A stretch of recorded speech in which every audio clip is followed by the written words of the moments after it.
Thousands rally in Madrid against Catalonia's independence and for united Spain.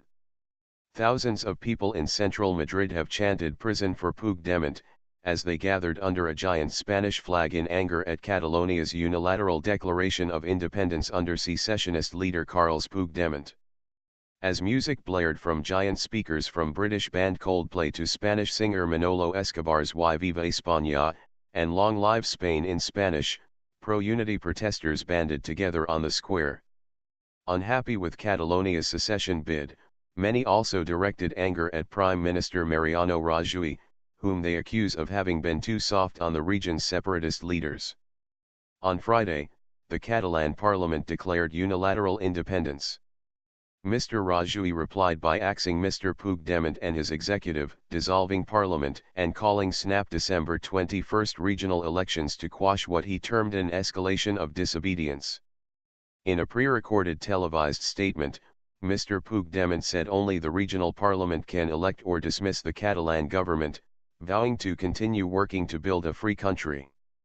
The best way we have to defend the achievements to date is the democratic opposition to the application of Article 155, Mr. Puigdemont said in reference to the constitutional clause that gave Madrid direct control of affairs in Catalonia. Despite his defiant tone and the use of the official Catalan government emblem, the Catalan and European Union flags but no sign of the Spanish one, some political commentators saw in his mention of democratic opposition as laying the groundwork for political campaigning for the regional election in less than 2 months. Our will is to continue working to fulfill the democratic mandates and at the same time seek the maximum stability and tranquility, Mr. Puigdemont said. Separatists argue that a controversial victory in a banned October 1 referendum legitimizes them to split from Spain. It is a disgrace what happened in Catalonia, and it's a disgrace what happened after, said Carlos Fernandez, a 41-year-old mining engineer. Nothing is going to change in 2 months, said Mr. Fernandez of Mr. Rajoy's intervention, it's just prolonging the problem. Sitting on a concrete ledge clutching a large red and yellow national flag, he said he was disappointed at the low pro-unity turnout. It's because of what the government said yesterday, many people think that it's all solved, he said.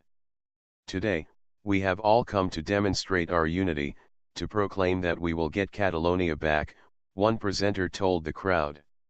To cheers and shouts of "Prison for Puigdemont," she added, "We won't stop until we see them in jail." Spanish prosecutors have announced they will next week file charges of rebellion against Mr. Puigdemont, a crime punishable by up to 30 years in prison. Near the square, a large banner proclaiming, "Spain doesn't surrender," hung from a building occupied by the far-right, xenophobic group Hogar Social. People leant out of windows and cheered as dozens of protesters holding flags of the Spanish Legion, an army unit, and the small, far-right party National Democracy marched up, flanked by police. Back on the square, Jorge Marin, a 38-year-old engineer, said, "In the end, this is going to come to nothing. The Catalans aren't serious, and we're not serious, because they're not really getting independence, and we're not going to put them in prison for what they're doing."